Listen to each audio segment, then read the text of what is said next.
So I'm going to talk to you about hijacking build pipelines. I'm Kyle, and this is Greg, and we both came from Rackspace. All right, so when I talk about build pipelines, I'm talking about your source control. So that'll be from GitHub, GitLab, Bitbucket, wherever you're storing your code, wherever devs are storing their code, depending on what side you're on. Your continuous integration, so running your tests. Are you running it on Jenkins? Are you running it on Travis? Do you just run it on your local box? Oh, what actually it is? Where are your tests running? As well as upstream sources. Talking NPM, PyPI, Ruby gems, all of those. The reason that I care about this is that I work with a lot of open source software where we'll set up builds for that software, and anybody can contribute, anybody can push patches in, and so what sort of threat vector is that? Like, what can you do with that? What could be leaked? And so kind of the precursor here is that all real sites need secrets. I mean, you might need secrets for testing if you're deploying to production. You might need database credentials. You might need OAuth creds.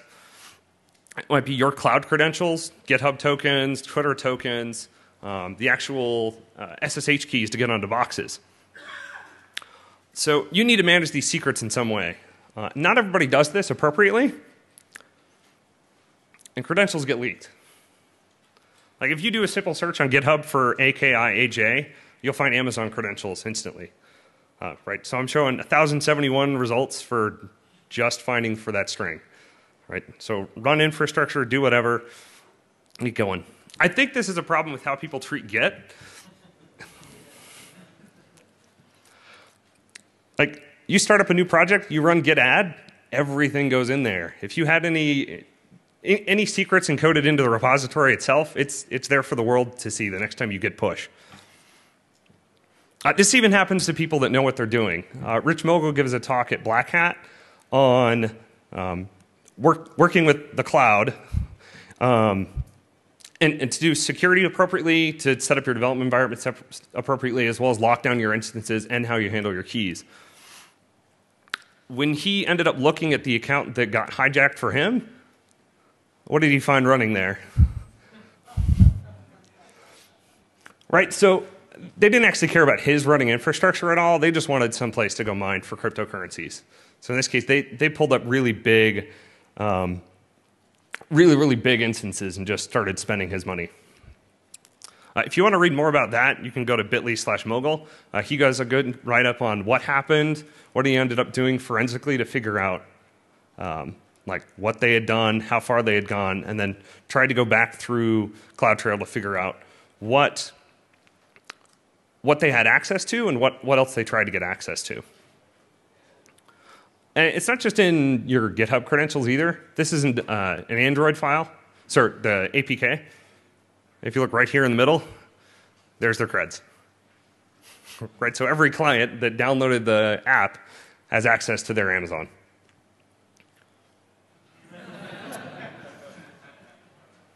All right, so what other fun can we do with cloud credentials? Right, I can spin up new servers. I can take down their servers. I can redistribute DNS and load balancers. Maybe you have another node that you want to put into the mix. I can remount volumes. If you're on Amazon, right, you've got your cloud server and it has a EBS volume on it. You disconnect that, connect it to a separate, like you've got their server and their EBS volume, connect it to your own, add your SSH key, connect their volume back in. Now you have SSH access on their box. For OpenStack Nova, you can append your own key to the main key that they use when they spin up new servers, so that every time the authorized key file gets dropped, you get access to the new servers. So how do we find these keys to begin with? Like I was saying before, for Amazon, you just search AKI-AJ, you find a list of keys, there it is. For OpenStack and the OpenStack providers, it's a little harder because they actually just use a hexadecimal key. So you end up having to look for what would it look like within the code itself. So in this case, OS password is what you'd see if they had it as an environment variable, if they end up setting it there, or if they have it in some config file. Right, so the results are really big here, but it could have come from a library. Same thing with Rackspace API key. We're looking at 3,000 results.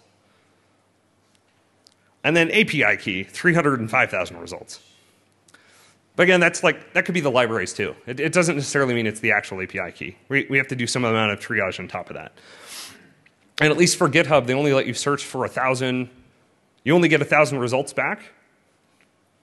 So you have to break it up.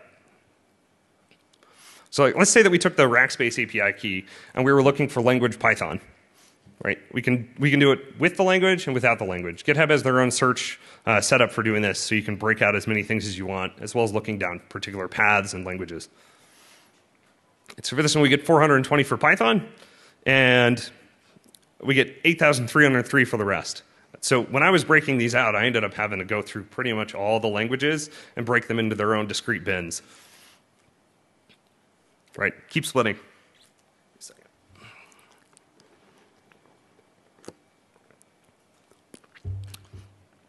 So couldn't we just let people know when they fuck up? Like, those are all there. Their emails are attached in GitHub. So we created a project called GitSecNanny. It searches repositories for those same security oops. Email the original committer and the owner of the project. I'll let them know how to revoke keys, and then also how to panic, because the responses were varied for this. People were like, wow, thank you. How did you find these? Oh, you're such a savior. And this is only a testing project. Testing. Is it your testing credit card?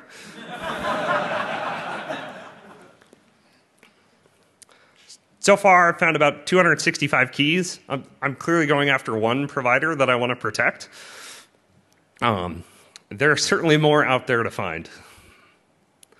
One of the biggest offenders for this were Rails developers. If you look in config initializer secret token.rb, it's got, usually you'll find your OAuth creds, there's actual keys for Rails itself.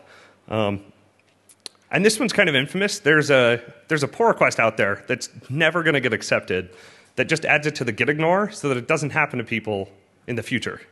And the comment from Rails was, they're not going to do it in there because people shouldn't be doing it that way. Yeah. Right, so they're supposed to use environment variables. Like, that's the way you're supposed to develop an app. That's how you're supposed to deploy it. Anyway. So we have to do it the right way if we're doing a security checker. This isn't my security checker. I just noticed this like last week. So Danny Greenfield here, he got a message back. You can't read that. Enhance. There we go. All right. So they said they've confirmed this possibility by manual inspection, and then there's the secret. I don't think they inspected that. All right, so that's it for secrets.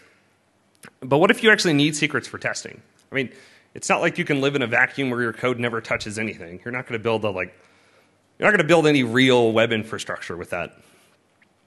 One option is Travis CI, and I'll get into why in a second. First, so Travis CI is great for open source. It's free for public repos. You pay for private. You just do a git push. It hits a webhook, and then it'll send out tasks to go run your build and let you know whether or not you had success. It has a lot less control than Jenkins, but it's super simple. Like this is the definition for a Travis YAML. You set up your language. Here we're doing Python. We do 2.7. We have some, before the install, we have some steps, as well as the installation, and then what script to run. They have this neat thing called encrypted secrets, though. Like, you put the secret on the web, out in the open. So I was curious if I could use this. And so all this does is it sets up an environment variable that can be used later. So can we leak those decrypted secrets? Like, where do they come out? How do I get the secrets out? All right, so let's say that we open a pull request, and we're going to go ahead and try to echo out their environment variable has the secret. Oh, nothing. What?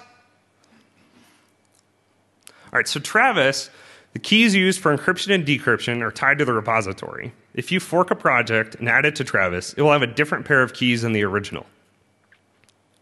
All right, so what that's saying is, if you make a repo, it gets one key. Somebody forks your repo, they get a totally separate key. right? So they could run their own secret stuff that they're running off of their own fork, so that they can do testing. But then only the stuff that's on master will get tested with the original keys. Nice. So let's say we merge that pull request. The secret message then comes in. Just drink. Right, so your only barrier here is code review. And the fact that you have to trust Travis. I mean, at some point, Travis is decrypting your secrets, and they have the keys, so you have no idea.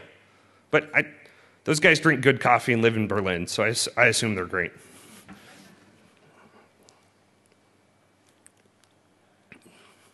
All right, so now we'll talk about Jenkins, and I'll pass over to Greg.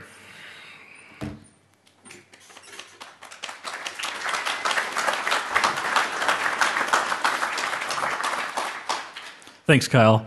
So for those of y'all who aren't familiar with Jenkins or you're not DevOps gurus, Jenkins is a continuous integration and deployment suite used for not only functional testing, but also deployments to production.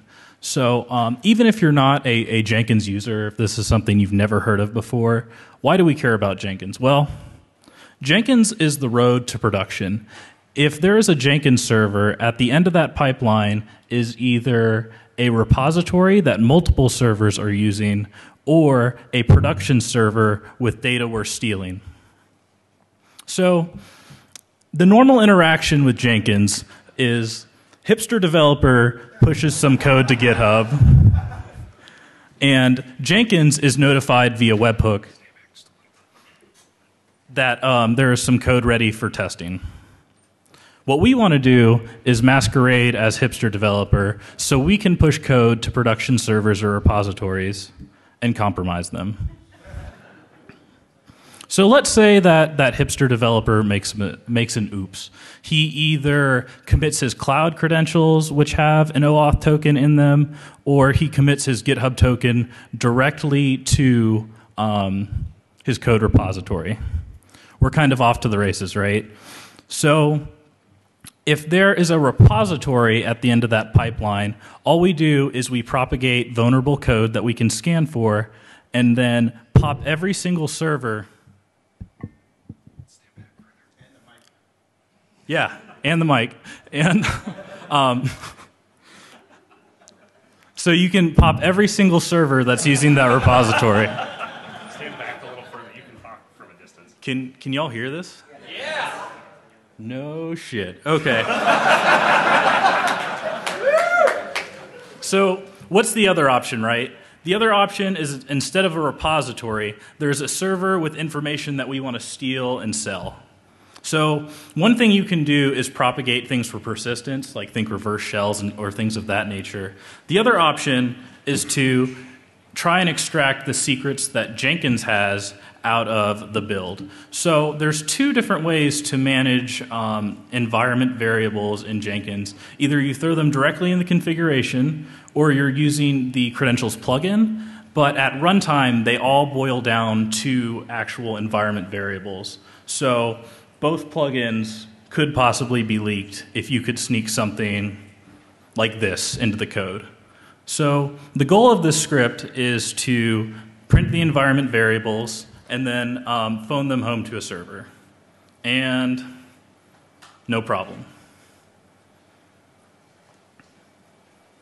So that's kind of cool, but that'll only give you one server. You know what's really cool is compromising multiple servers. So how do we do that? We target the Jenkins install directly. So for my testing, I was using the Jenkins database library, or Jenkins user management for authentication. Jenkins is like widely configurable, so you might not run into this unless you use that exact authorization to replicate this.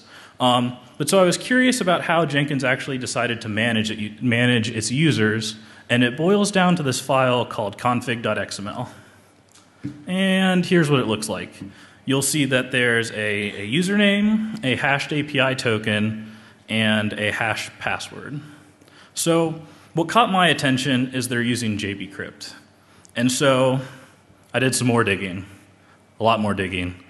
all the way down to this file called Hudson Private Security Realm. And what you'll see is how Jenkins is actually encoding and storing passwords.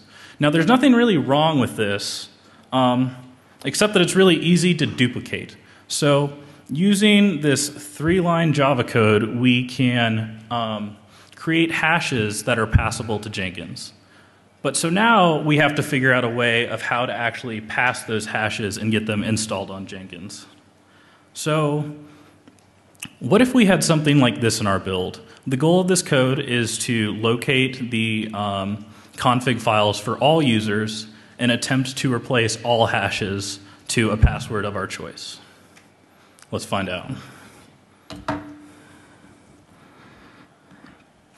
So over here is my Jenkins server. And to show that I'm not cheating, I need a password. Anyone?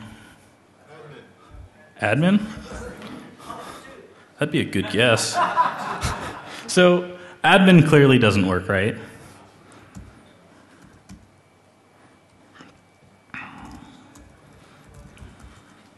So what I do is I go over to my Java code.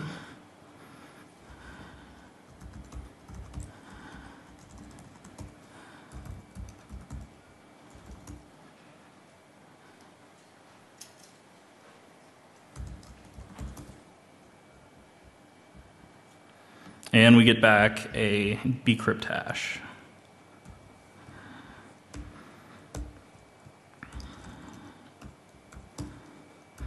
So then we go over to the compromised repository.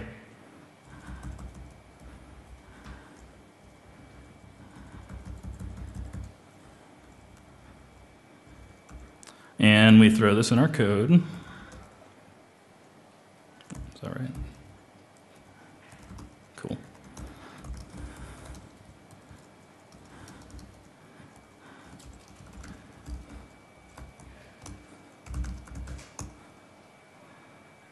That shouldn't happen.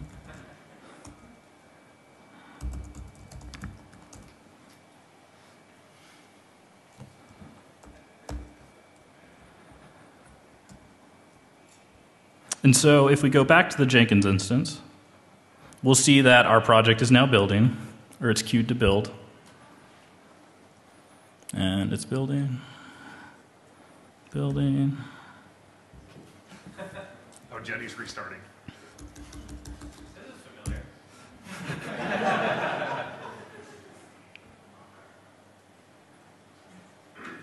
So part of the reason that it's going through this right now is in the script is a command to restart because you have to refresh the file. And boom. We can then...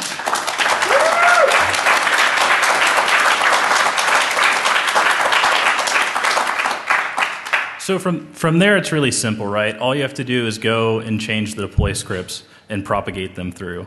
The other thing that I wrote, just so, oh yeah, thankfully it worked too. I'm always scared of live demos. The other thing that our script did is phoned home all the users that Jenkins has. So I wouldn't even have to know username admin. I mean, it's right there for me to take.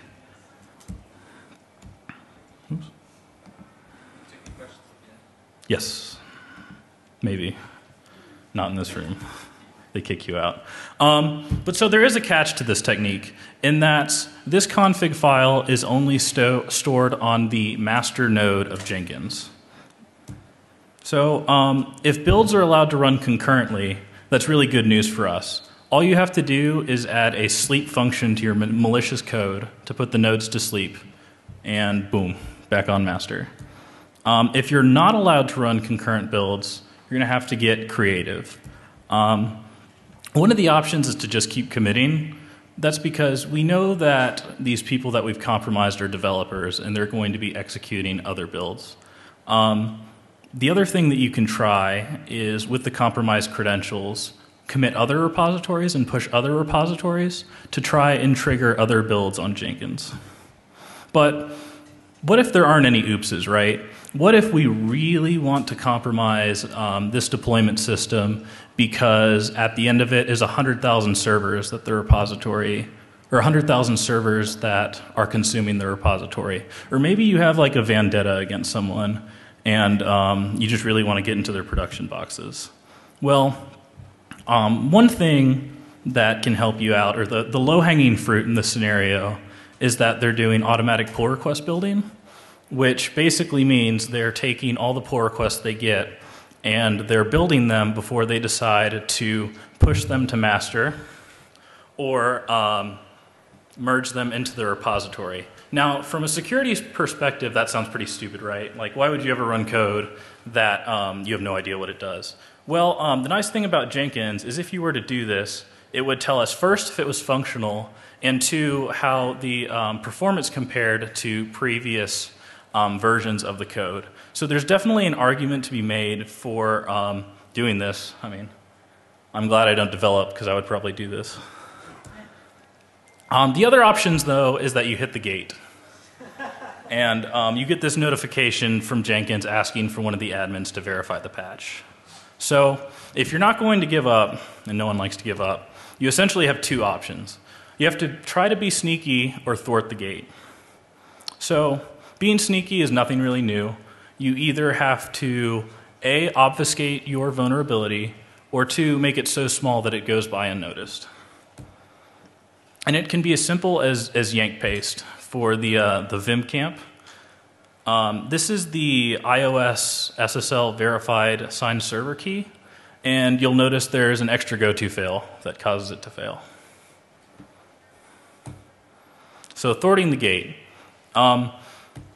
Unless our users have reconfigured the webhook that we originally talked about, so the entire process, right, Jenkins is notified that there's code to test via a webhook from GitHub. It's always, or it's by default configured to be at GitHub-webhook on the Jenkins server. And how the process is kicked off is a simple post request. So if you can forge that post request, you can beat the gate and cause a trigger and compromise the Jenkins server and all things attached to it. The worst case scenario, right, is let's say that there is no continuous integration, there is no deployment systems, it's just a repository that you want to compromise. Sneak in your code, hope no one sees it, and it might propagate. So real quick, I'm going to do the quickest overview ever on how to secure your Jenkins server. Bonus round. So disable anonymous access, take code reviews seriously, gate your deploys, use a random port for slave communications, disable executors on master, change your webhook from the default URL, and it's that easy.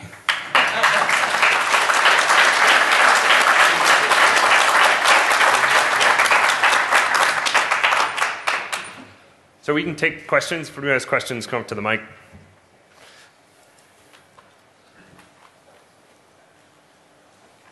This is kind of tall.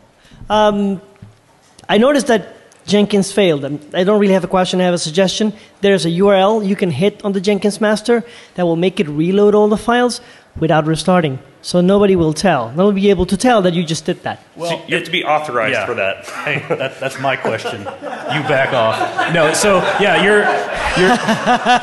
you're absolutely right. There is a reload URL in the Jenkins server, but there's two problems with that. A, you have to be authorized, and B, you have to know where the Jenkins server is. So this is actually like a blind injection, right? Like I don't even have to know where the Jenkins server is because it'll phone home that information to me. Okay, thanks. Anyone else? Anyone? Anyone? No, I know you. I'm not taking your questions. Thank you all so much for coming. Feel free to come up and talk to us.